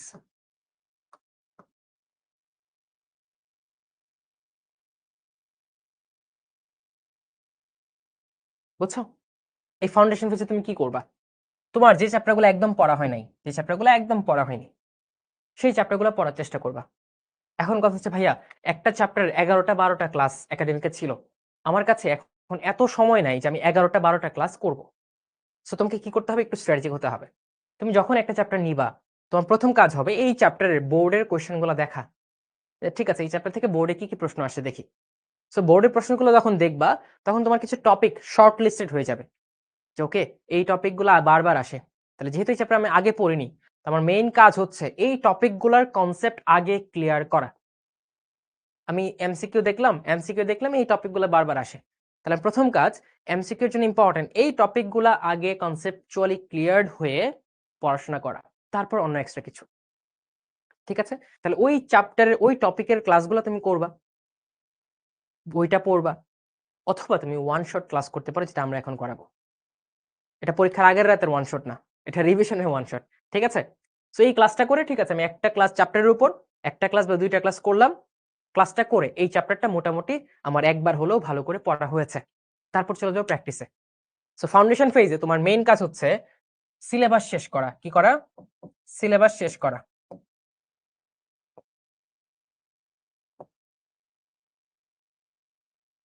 কি করব? চ্যাপ্টার অ্যানালাইসিস করব। ইম্পর্টেন্ট টপিকগুলো কনসেপ্ট ক্লিয়ার করব। সিকিউ এবং এমসিকিউ এর জন্য। কনসেপ্ট ক্লিয়ারের জন্য আমার মোক্ষম হাতিয়ার হবে এই যে লম্বা, লম্বা সুন্দর, সুন্দর ক্লাসগুলা। ঠিক আছে? যে ক্লাসে কনসেপ্ট থাকবে, সিকিউ থাকবে, এমসিকিউ থাকবে। তারপর যেটা করবা, তুমি ওয়ান শট দেখেছো, তোমার মনে হচ্ছে আচ্ছা এই টপিকটা আমার আরেকটু এলাবোরেটলি পড়তে হবে। আমি আরেকটু বেশি ভাবে পড়তে চাই। আমি আরেকটু এলাবোরেটলি পড়তে চাই। তখন চলে যাবো কোথায়? ওই যে একাডেমিকের ক্লাস আছে না? ওই একাডেমিকের ক্লাসে তুমি এই টপিকটা আরেকটু বিস্তরভাবে আলোচনা করবা, আরেকটু বিস্তরভাবে পড়ে নিবা। বা আমাদের অ্যানিমেটেড ভিডিও লেসন দেখতে পারো যদি তোমার কাছে থাকে। ঠিক আছে? তাহলে দেখো এইভাবে তুমি যদি স্ক্রুটিনি করে পড়ো, ক্যাটেগরাইজ করে পড়ো, আল্টিমেটলি তোমার ফাউন্ডেশন ফেজের সিলেবাসটা ভালো করে শেষ হবে। একবার যখন ফাউন্ডেশন ফেজ শেষ, তখন তোমার কি হয় জানো? তখন হচ্ছে তোমার র‍্যাপিড ফেজ বা র‍্যাপিড রিভিশন ফেজ। এই ফেজে তুমি কি করবা? যে সিলেবাসগুলো শেষ করেছো, এই চ্যাপ্টারগুলো আবার রিভিশন দিবা। দেখবা তোমার প্রথমবার পড়তে চ্যাপ্টারটা যে সময় লাগছে, এখন সেই সময় লাগছে না। তুমি অল্প সময় রিভিশন দিতে পারছো এবং রিভিশন দেওয়ার সময় ইম্পর্টেন্ট টপিকগুলাই রিভিশন দিবা। ঠিক আছে? ইম্পর্টেন্ট টপিকগুলাই বারবার রিভিশন দিবা। ঠিক আছে? রিভিশনের পর যেটা করতে হবে, প্র্যাকটিস। আমাদের ডেইলি টেস্ট দাও। ঠিক আছে? তুমি নিজে বাসায় বসে পরীক্ষা দাও। যাই করো নাই করো, আল্টিমেটলি প্র্যাকটিস করতে হবে। প্র্যাকটিসে ভুল করবা, ভুলটা আবার সংশোধন করবা। ভুল করবা, আবার সংশোধন করবা। বুঝছো? থার্ড ফেজ হচ্ছে মডেল টেস্ট প্লাস রিভিশন। তুমি চ্যাপ্টার ওয়াইজ পরীক্ষা দিয়েছো, চ্যাপ্টার ওয়াইজ প্র্যাকটিস করেছো। এখন তুমি অর্ধেক পেপার করে পরীক্ষা দিবা। বা পেপার 1 বায়োলজিতে 12 চ্যাপ্টার আছে। আমরা 6টা চ্যাপ্টার আগে পরীক্ষা দিব। তারপর পরের 6টা দিব। এই 6 6 12টা হয়ে গেলে পুরাটা পেপারের উপর পরীক্ষা দিব। জুলজি 6টা চ্যাপ্টার আগে পরীক্ষা দিব। তারপর 6টা চ্যাপ্টার আরেকবার পরীক্ষা দিব। এভাবে 2টা পরীক্ষা দিয়ে দেওয়া হইলে পুরো 12টা মিলে আরেকটা পরীক্ষা দিব। ঠিক আছে? কেমিস্ট্রি সেম ভাবে, ফিজিক্স সেম ভাবে, এভাবে তুমি যাবা। অর্থাৎ তুমি মডেল টেস্ট মোডে চলে যাবা। রেগুলার মডেল টেস্ট দিবা, সিকিউ লিখবা, এমসিকিউ দাগাবা, এমসিকিউ ক্লিক করো এনিওয়ে। আমাদের চেকমেট তোমাদের কাছে চলে যাবে। সেখানে ওএমআর ভরাট করে আলটিমেটলি তুমি এমসিকিউ প্র্যাকটিস করতে পারবে, একটা এক্সাম রুমের ভাইব পাবা। ঠিক আছে? সো এইভাবে তুমি মডেল টেস্ট দিবা, যেগুলো ভুল হবে সেগুলো আবার রিভিশন দিবা। মডেল টেস্টে যেগুলো ভুল করবে সেগুলো আবার রিভিশন দিবা। চেকমেটটাও বাসায় বসে প্র্যাকটিস করবা। এই ৩টা ফেজে তুমি আজকে থেকে আগাও। এখন আমি তোমার কিছু সময় বেঁধে দেই যে তোমার ফাউন্ডেশন ফেজ হবে নেক্সট, এটা কি নভেম্বর, ডিসেম্বর, জানুয়ারি, 3 মান্থ তোমার ফাউন্ডেশন ফেজ। অর্থাৎ এই ৩ মাসের মধ্যে তোমাকে তোমার সিলেবাস কমপ্লিট না করা থাকলেও চেষ্টা করতে হবে এই ৩ মাসের মধ্যে সিলেবাসটা কমপ্লিট করে ফেলা। যে জানুয়ারির পরে ভাইয়া আলটিমেটলি আমার কোনো সিলেবাস বাকি থাকবে না, আমি পড়ে ফেলবো ইনশাল্লাহ একবার হলেও। ইম্পর্টেন্ট টপিকগুলো পড়া হয়ে যাবে। এটা ফাউন্ডেশন ফেজের প্রথম কাজ। তারপর র‍্যাপিড রিভিশন ফেজ কি ভাইয়া? ফেব্রুয়ারিতে রোজা আছে, মাথায় রাখবা। রোজাতে কিন্তু খুব বেশি পড়তে চাও না তোমরা, তো এটা মাথায় রেখে প্ল্যান করবা যাতে রোজার মধ্যে এক্সট্রা প্রেশার ফিল না করো। তুমি নভেম্বর, ডিসেম্বর, জানুয়ারি, ফেব্রুয়ারি, মার্চ, এপ্রিল, এই ৩ মাস, নেক্সট 3 মান্থ কি র‍্যাপিড রিভিশন। অর্থাৎ যেগুলো একবার পড়ছো সেগুলো আবার রিভিশন দিবা, রিভিশন দেওয়ার সাথে সাথে প্র্যাকটিস করবা বোর্ডের এমসিকিউ সিকিউ। তারপরে তুমি মার্চ গেল, ফেব্রুয়ারি, মার্চ, এপ্রিল, মে থেকে ফুল মডেল টেস্ট, ফুল মডেল টেস্ট। পুরা 1.5 মাস একদম পরীক্ষার আগ পর্যন্ত মডেল টেস্ট দিবা, আবার সলভ করবা, মডেল টেস্ট দিবা, আবার সলভ করবা। So I think that should be your plan. যদি তুমি 0 থেকে স্টার্ট করতে চাও। বাট কেউ থাকবা যে ভাই আমার তো সব শেষ। আমার তো সব শেষ। এখন আমি রিভিশন কিভাবে দিব? What will be the ideal way to revise all the chapters I have gone through? ঠিক আছে? তাদের জন্য কথা বলছি, কোনো সমস্যা নেই। বাট একটাই কথা, তুমি 0 তে থাকো। You can be hero. You have this time. তোমার এই টাইমটা আছে। বিফোর দ্যাট এই টাইমটাকে সাজাইতে হবে। টাইমটাকে ইউটিলাইজ করতে হবে। যে আগে রেগুলার পড়ছে তার থেকে বেশি পড়তে হবে। তার থেকে ১ ঘন্টা হলেও বেশি পড়তে হবে, ২ ঘন্টা হলেও বেশি পড়তে হবে, ৩ ঘন্টা হলেও বেশি পড়তে হবে। যখন মনে হবে তুমি পারছো না, থেমে যাচ্ছ, ওই থেমে যাওয়ার মুহূর্ত থেকে নিজেকে আরো পুশ করে আরো বেশি পড়তে হবে। তুমি দেখছো তোমার ফ্রেন্ডরা পড়ছে না, ওকে ডান, তাদের চয়েস। বাট ওরা থেমে গেলে তুমি থামবে না, তোমার আরো পড়তে হবে। কারণ তোমার অনেকটা কাজ বাকি, অনেকটা পথ তোমাকে পাড়ি দিতে হবে। বুঝছো? সো পজিটিভিটি, স্ট্র্যাটেজি আর রেগুলার রিভিশন। কিসের? পড়াশোনার পাশাপাশি নিজের মোটিভেশনের রিভিশন দিতে হবে যে আমি কি করতে চাই, কেন আসছি, ঠিক আছে? আমার কি করতে হবে? এই যে আমার আব্বু-আম্মু এত টাকা পয়সা খরচ করছে, তাদের কি উদ্দেশ্য? আমার ভালো রেজাল্ট। তারা ১ টা ২ টা শব্দ আমার কাছে শুনতে চায়। সেটা হচ্ছে আমি ভালো রেজাল্ট করেছি। আমি বোর্ডে এ প্লাস বা গোল্ডেন এ প্লাস পেয়েছি। আমি মেডিকেলে বুয়েটে বা ইঞ্জিনিয়ারিং ইউনিভার্সিটি বা ঢাকা ইউনিভার্সিটি চান্স পেয়েছি। তারা এই শব্দগুলো শুনতে অপেক্ষা করছে অধীর আগ্রহে এবং তাদের সর্বোচ্চটুকু ঢেলে দিতে তারা রাজি। সেটা আর্থিক হোক, নিজে কষ্ট করে হোক। বুঝছো? সো এই জিনিসগুলো বারবার রিভিশন দেওয়াইতে হবে নিজেকে। প্রতিদিন সকালে উঠে ভাবতে হবে, রাতে ঘুমাইতে যাওয়ার আগে এই জিনিসগুলো ভেবে ঘুমাইতে হবে।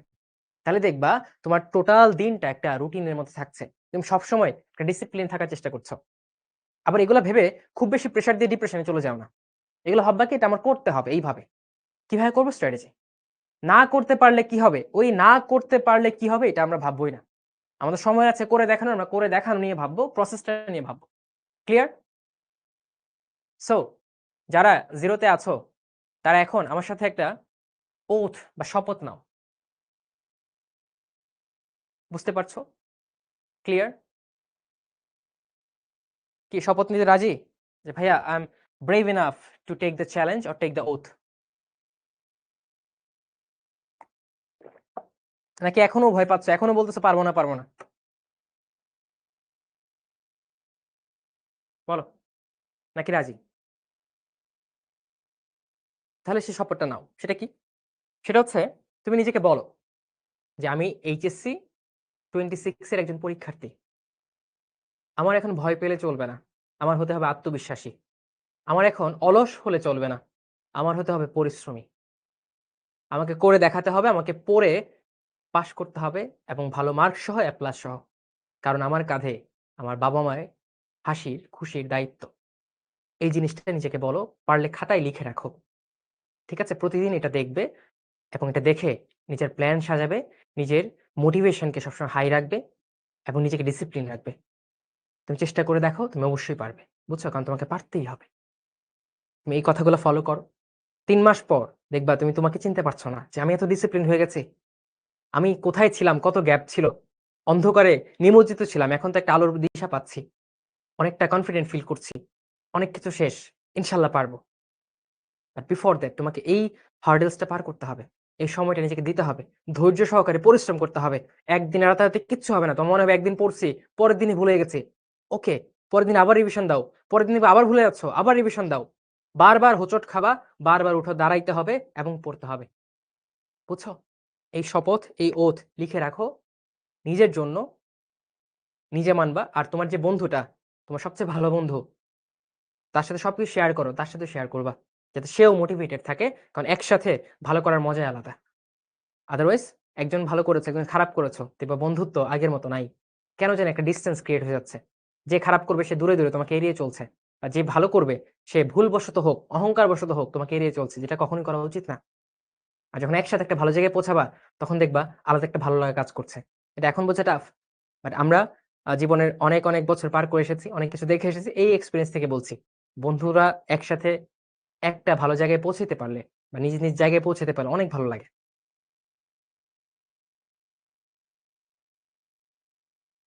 ভাই এখন প্রতিদিন কয়টা বিষয় প্র্যাকটিস করব?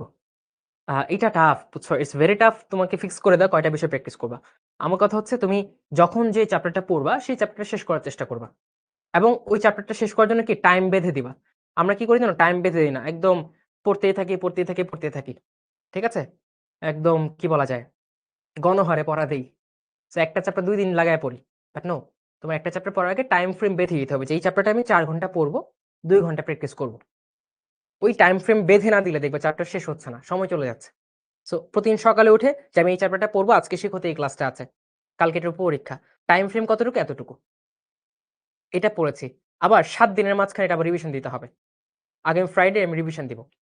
অর্থাৎ প্রত্যেকটা চ্যাপ্টার ভালো করে শেষ করব। মেক সিউর করব যে আগামী ৭ দিনের মধ্যে এই জিনিসটাতে রিভিশন দেওয়া হয় আমার। ঠিক আছে?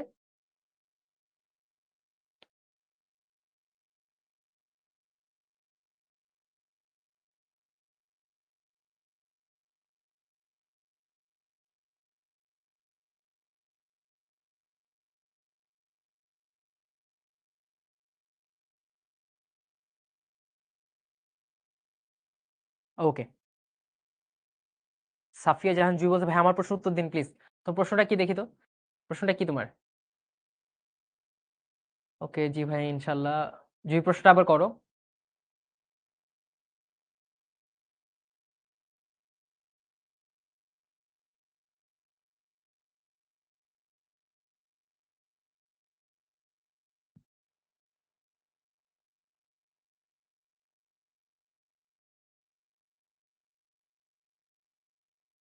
ভাই প্রাইভেট মেডিকেলে কত পয়েন্ট লাগে? প্লিজ আমার আচ্ছা, প্রাইভেট মেডিকেলে ভর্তি হতে হলে ২ টা ক্রাইটেরিয়া। একে তো মেডিকেল ভর্তি পরীক্ষা দেওয়ার সুযোগ পেতে হবে তোমার, অর্থাৎ ওই ক্রাইটেরিয়া ফিল আপ করতে হবে। আজকে সার্কুলার দিল বা কথাবার্তা বলল সার্কুলার নিয়ে। সেটা হচ্ছে এখনকার নিয়ম হবে হয়তো 8.5 এইচএসসি আর এসএসসি মিলিয়ে। আগে ছিল 9.0। তখন ভর্তি পরীক্ষা দিতে পারে। আর মেডিকেল ভর্তি পরীক্ষা দেওয়ার সুযোগ পাওয়ার পর ভর্তি পরীক্ষায় পাস করতে হবে এবং ভালো মার্কস সহ পাস করতে হবে। বুঝছো? তাইলে একটা প্রাইভেট মেডিকেলে পড়ার সুযোগ তুমি পাবা। আর যদি সরকারিতে চান্স পাওয়ার মার্কস পাও সেক্ষেত্রে সরকারিতে পড়বা।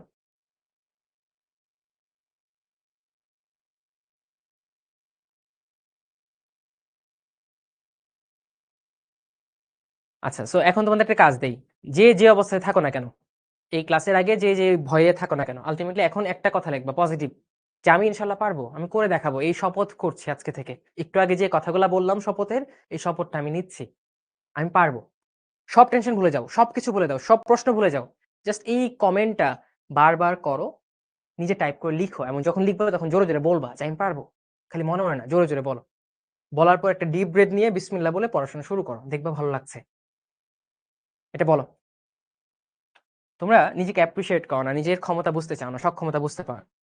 যার ফলে কি, এই যে পটেনশিয়ালি সবকিছু ওয়েস্ট করছো, এটা কিন্তু একটা আমানতের খেয়ানত। বুঝছো? আল্লাহ তাআলা তোমাকে অনেক শখ করে বানাইছে। শখ করে একটা সব থেকে প্রাণী জগতের মধ্যে সব থেকে উন্নত মস্তিষ্ক দিয়ে বানাইছে। সো এই মস্তিষ্কের তো একটা ব্যবহার করতে হবে, রাইট? ওইটাকে আন্ডার ইউটিলাইজ রাখা যাবে না। ভালো কাজে ব্যবহার করার চেষ্টা করতে হবে। ওইটাকে অবহেলা করা যাবে না, অবজ্ঞা করা যাবে না। গুড। এই যে দেখছো ভালো লাগছে। সবাই এখন পজিটিভ কমেন্ট করছে, ভালো লাগছে। পজিটিভিটি ছড়াবা, পজিটিভ কথা বলবা, পজিটিভ কাজ করবা। রেজাল্ট অটোমেটিক্যালি চলে আসবে। Good, I can do that. শাবাশ। এটা আমারও ভালো লাগছে। আমি মোটিভেটেড ফিল করছি। আচ্ছা, রিভিশন স্ট্র্যাটেজি। রিভিশন কিভাবে দিব? রিভিশন যেটা করবা, আমি যে স্ট্র্যাটেজি ফলো করতাম সেটা হচ্ছে, ধরো আজকে তুমি একটা চ্যাপ্টার পড়েছো, আজকে একটা চ্যাপ্টার পড়লা। তোমার যেটা কাজ, কালকে তো এটার উপর পরীক্ষা থাকবে। পরীক্ষার আগে এই চ্যাপ্টারে তুমি ক্লাস করলা, আজকে ক্লাস করলা, তুমি বই পড়লা, কালকে পরীক্ষা দিলা। এখন তোমার টার্গেট থাকবে যে আজকে থেকে ৭ দিনের মধ্যে আমি অবশ্যই এই চ্যাপ্টারটা একবার রিভিশন দিব। তারপর ধরো নেক্সট দিন একটা চ্যাপ্টার পড়লা, পরের দিন পরীক্ষা দিলা। এটাও সেম টার্গেট, ৭ দিনের মধ্যে এই চ্যাপ্টারটা আবার তোমার একবার হলো চোখ বুলাইতে হবে। এবং রিভিশনের ক্ষেত্রে কোনটা? রিভিশন শুরু করব ইম্পর্টেন্ট টপিক গুলা দিয়ে রিভিশন শুরু করব। বই থেকেই ইম্পর্টেন্ট টপিক গুলা পড়ে রিভিশন শুরু করব। তারপর যেটা করব, তারপর ওই ইম্পর্টেন্ট টপিক গুলা থেকে চ্যাপ্টার ওয়াইজ লিস্ট ৫টা সিকিউ এবং ৫০টা এমসিকিউ ভালো করে প্র্যাকটিস করব। সিকিউ গুলো শুধু দেখে রেখে দিব না, অবশ্যই হাতে কলমে লিখবো, চিত্র আঁকবো এবং দেখবো পরীক্ষার যে টাইমটা আছে আমার জন্য অ্যালোকেটেড, সেই টাইমের মধ্যে আমি শেষ করতে পারি নাকি পারবো না। বুঝতে পারছো? ক্লিয়ার?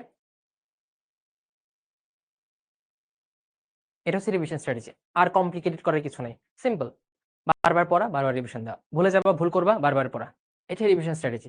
যত বেশি সিম্পল রাখবা, জিনিসগুলা কম জটিল মনে হবে, তখন পড়াশোনায় মন বসবে। আদারওয়াইজ জটিলতায়, গভীরতায়, কমপ্লেক্সিটিতে হারায় যাবা। তখন এখান থেকে উঠতেই পারবা না। Exam and practice strategy. কি করতে হবে? Exam practice strategy, regular exam দিতে হবে। প্রথম কথা রেগুলারিটি। এক্সাম রেগুলারলি দিতে হবে। এটা তোমার কাজ। অনেকে এক্সাম দিয়ে চায় না, প্রথম ভুল। সো প্রথম ভুল তুমি সংশোধন করে ফেললা, রেগুলার এক্সাম দিলা। তারপর যেটা করে, অনেকে এক্সাম দেয়, বুঝছো? এক্সাম দেওয়ার পর সে কোন জায়গায় ভুল করছে, কেন মার্কস কম পাইছে, কোন জায়গায় কোন এমসিকিউটা ভুল করছে, কোন টপিক থেকে এমসিকিউটা ভুল করছে, এটা অ্যানালাইসিস করে না। সো দেন কাজ হচ্ছে তোমার অ্যানালাইসিস করা, এক্সামের প্রশ্নটা অ্যানালাইসিস করা, তোমার খাতাটা নিজে অ্যানালাইসিস করা, আমি কোথায় সুন্দর করে লিখতে পারতাম, কোথায় আমার প্রেজেন্টেশন একটু বেটার হইতে পারতো, কোথায় হাতের লেখা হিজিবিজি হয়ে গেছে, কোন জায়গায় ভুল করছে, এটা অ্যানালাইসিস করা। এই অ্যানালাইসিস করে সেই জিনিসগুলো আবার প্র্যাকটিস করা। এটা হচ্ছে exam and practice strategy. Exam দিব, ভুলটা ধরবো, নিজের অ্যানালাইসিস নিজে করব, আর ভাইয়ারা যে ভুলগুলো ধরেছেন সেগুলো ম্যাচ করব। যে টপিকগুলো ভুল করেছি সেই টপিকগুলো আবার প্র্যাকটিস করব, রিভিশন দিব, প্র্যাকটিস করব, রিভিশন দিব। That is the ideal strategy. Simple, class, practice, exam, revision, class, practice, exam, revision. এইভাবেই চলতে থাকবে, এইভাবেই চলতে থাকবে তোমার ঘড়ি। এইভাবে চলতে চলতে কখন যে সফলতার জায়গায় পৌঁছে যাবা বুঝতে পারবা না।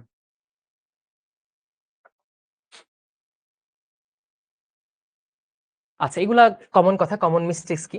আমার কথা হচ্ছে একটাই কমন মিস্টেক এখন, তোমার সফলতার পথে, তোমার এইচএসসি তে খারাপ করার পথে শুধুমাত্র একটা বাধা আমার কাছে মনে হচ্ছে। আমি তোমাদের সক্ষমতা নিয়ে প্রশ্ন করছি না। আমি বিশ্বাস করি তোমরা আমার থেকেও বেশি ব্রিলিয়ান্ট, আমার থেকেও বেশি পটেনশিয়ালিটি আছে, এটা এটলিস্ট বিশ্বাস করি। এবং এই বিশ্বাসে সেটা বলতে পারি, তোমরা যে চেষ্টা করো অবশ্যই পারবা। সো তোমাদের পারবা কি পারবা না এটা আমার একদম কনসার্ন না, কারণ আমি বিশ্বাস করি তোমরা পারবাই। বাট যেটা আমার মেইন কনসার্ন সেটা হচ্ছে তোমাদের এই পারা আর না পারার মধ্যে একমাত্র ব্যবধায় হচ্ছে চিন্তা ভাবনা। তুমি পারবা না, তুমি ভয়ে আছো, তুমি ভীত। এইটা হচ্ছে আমার সব থেকে বড় টেনশনের বিষয়। কারণ তোমার পারা না পারার মধ্যে একমাত্র বাধা হচ্ছে তোমার এই চিন্তা। তুমি যদি না পারো, মাথায় রাখবা তোমার এই নেগেটিভ চিন্তার কারণে তুমি পারো নাই। যে আমি পারবো না, এটা আগে থেকেই বলে ফেলছো, বারবার মেনে নিচ্ছ, হার মানছো, এটার কারণে তুমি পারো না, এটার কারণে তুমি loser. Otherwise you have everything. তোমার ব্রেইন আছে, তোমার স্ট্র্যাটেজি আছে, তোমার সাপোর্ট আছে, resource, everything you have. Just এই পজিটিভ থট এবং কনফিডেন্ট মেন্টালিটি, এইটার অভাবে তুমি ফেল করবা বা ভালো করবা না। সো এই দুইটা জিনিসকে বাদ দিয়ে দাও। এই দুইটা জিনিস এখন কমন মিস্টেক। এই কমন মিস্টেক, এই থিংকিং এর মিস্টেক গুলা বাদ দিয়ে দিলে দেখবা সবকিছু আস্তে আস্তে তোমার সামনে দৃশ্যমান হচ্ছে, তুমি সবকিছু দেখে আগাইতে পারছো। ঠিক আছে? সো আমার কথার সারমর্ম তোমরা বুঝতে পারছো যে আজকের পর থেকে আমি সেলফ ডাউট দিব না। তোমাকে ডাউট করার জন্য পৃথিবী বসে আছে, বুঝছো? পৃথিবীর কাজই হচ্ছে তোমাকে ডাউট করা। এ তোমাকে ডাউট করবে, ও তোমাকে ডাউট করবে, ও বলবে তোকে দিয়ে কিছু হবে না, সে বলবে তোকে দিয়ে কিছু হবে না, তুই পারবি না। সো পুরো পৃথিবী বসে আছে তোমাকে ডাউট করার জন্য। সো শুধু শুধু নিজে আবার নিজেকে ডাউট করে এত প্রেশার ক্রিয়েট করার দরকার নাই। সবসময় নিজের প্রতি কনফিডেন্ট থাকো যে আল্লাহ তাআলা পাঠিয়েছে, ভালো কিছু করার ক্ষমতা দিয়ে পাঠিয়েছে, আমি ভালো কিছু করে আমি দেখাবো। ঠিক আছে? এই কনফিডেন্সটা নিজের মধ্যে রাখো, পোলাইটলি। আবার অহংকার অর্থে না, পোলাইটলি। তাহলে দেখবা জিনিসগুলা সোজা মনে হচ্ছে। গুড। ওকে, আই গেস আজকে এই পর্যন্তই থাকুক। বুঝছো? এগুলো তোমরা সব জানো। এই দেখো ডেইলি এক্সাম আছে। তারপর হচ্ছে তোমার আমরা মডেল টেস্ট গুলা কোন প্যাটার্নে নিব। ঠিক আছে? তুমি সিকিউ এক্সাম কিভাবে দিবে সবকিছু আছে। তোমার সিকিউ এর কোনগুলো ভুল করেছো, কোথায় মার্কস কম পেয়েছো সবকিছু আছে। সেগুলো তুমি ইজিলি জেনে নিতে পারবা। চ্যাপ্টার ওয়াইজ মডেল টেস্ট থাকবে, ফাইনাল মডেল টেস্ট থাকবে, পেপার ওয়াইজ মডেল টেস্ট থাকবে। অনেক অনেক মডেল টেস্ট তোমার থাকবে। ঠিক আছে? রিপোর্ট কার্ড, পারফরম্যান্স অ্যানালাইসিস, কোথায় ভুল করছি, একজন এত অল্প সময়ে পারছে আমি কেন পারছি না, সবকিছু তোমাকে দিয়ে দেওয়া হবে। So we are doing everything from our point of view. আমাদের পক্ষ থেকে যা যা করা দরকার, will try to do this. But তুমি নিজেকে প্রশ্ন করো যে তুমি তোমার পক্ষ থেকে যা যা করা দরকার সেই সেরাটুকু দিচ্ছ কিনা, সেই সেরা ভাবে নিজেকে প্রস্তুত করছো কিনা। That's the only thing you have to ask yourself. যদি উত্তর হয় আমি করছি, that means you are in good track. আর যদি তুমি করো না করে থাকো, তখন দেখবে বিবেকবোধ থেকে উত্তর আসবে আমি করছি না, আমি ফাঁকিবাজি করছি। তখন সেগুলোকে কারেক্ট করে ফেলো। ওকে, বুক আছে চেকমেট। এখন প্রশ্ন হচ্ছে, ভাইয়া চেকমেটটা কখন দিব? চেকমেট আমি কখন দিব? চেকমেট দিবা মোটামুটি তোমার সিলেবাসটা কমপ্লিট হওয়ার পর। এখন চেকমেট দেওয়ার দরকার নাই। এখন চেকমেট দেওয়ার দরকার নাই। তুমি টেস্ট পরীক্ষা দাও, সিলেবাসটা মোটামুটি কমপ্লিট হোক, তারপর চেকমেট বাসায় বসে পরীক্ষা দিবা। বুঝছো? ওটা আমরা বলে দেবো, কোনো টেনশনের কিছু নাই। এটা হচ্ছে বায়োলজি টিম। আমি সামনে আছি। তোমাদের সাথে ক্লাসে এই ভাইয়ারাও থাকবেন, রনি ভাই থাকবেন, তৌহিদ থাকবে, নোমান থাকবে, প্রাপ্য থাকবে। ঠিক আছে? এবং আমাদের পাশাপাশি আমাদের একটা সাবজেক্ট টিম আছে। সোহেল ভাই, ঠিক আছে? রওনা আপু, ওরা মিলে সবাই মিলে তোমাদের কনটেন্ট দেওয়ার চেষ্টা করব। ক্লাসে হয়তো আমাদের দেখবা, ওদের ২ জনকে ক্লাসে দেখবা না, বাট ওরাও তোমাদের জন্য ভাবে। তোমাদের জন্য বিভিন্ন কাজ করে। ঠিক আছে? তো সবাই মিলে আমরা একটাই চেষ্টা করব। একদম সেরা টিম। Thank you. বায়োলজি টিমকে সেরা বলার জন্য ধন্যবাদ। আমরা চেষ্টা করি তোমরা যে বায়োলজি টিমকে এত ভালোবাসো, এত ভালোবাসা দাও, সেটার ফিডব্যাক হিসেবে তোমাদের ভালো হয় এমন কিছু করা। প্রতিনিয়ত নতুন কিছু নিয়ে আসা, নিজেদের কষ্ট হলেও তোমাদের যাতে পরীক্ষার হলে কষ্ট না হয়, তোমাদের যে চিন্তা ভাবনার ক্ল্যারিটি আসে, সেই জন্য নানানভাবে কোর্স এবং নিজের কথাবার্তাকে তোমাদের জন্য উপযোগী করে তোলা, সেটা আমরা চেষ্টা করি। তো থ্যাংক ইউ। আচ্ছা, তাহলে আজকে এই পর্যন্ত থাকুক। বাকি কথা ক্লাসে হবে। হোপফুলি আমাদের ক্লাসের এই সেশনের মর্মার্থ বুঝতে পেরেছো। আমি আমার প্ল্যান শেয়ার করলাম। তোমাদের প্ল্যান কি হওয়া উচিত? একদম 0 থেকে কিভাবে শুরু করবা সেটা বললাম। এবং একটা জিনিস বললাম, নিজের উপর বিশ্বাস হারানো যাবে না। কারণ নিজের উপর বিশ্বাস হারানো একটা পাপ। আমানতের খেয়ানত। বুঝছো? সৎ পথে থাকো এবং নিজের প্রতি বিশ্বাস হারিও না। তখন দেখবা জীবনটা সহজ মনে হবে। আর এই যে সেলিব্রেশন প্রোগ্রাম আমরাও একসাথে করব। ঠিক আছে? আচ্ছা। So thank you. আরো কোনো প্রশ্ন থাকলে ইন ফিউচার কথাবার্তা বলবো। আজকে এই পর্যন্ত থাকুক। ভালো থাকো, সুস্থ থাকো। আসসালামু আলাইকুম।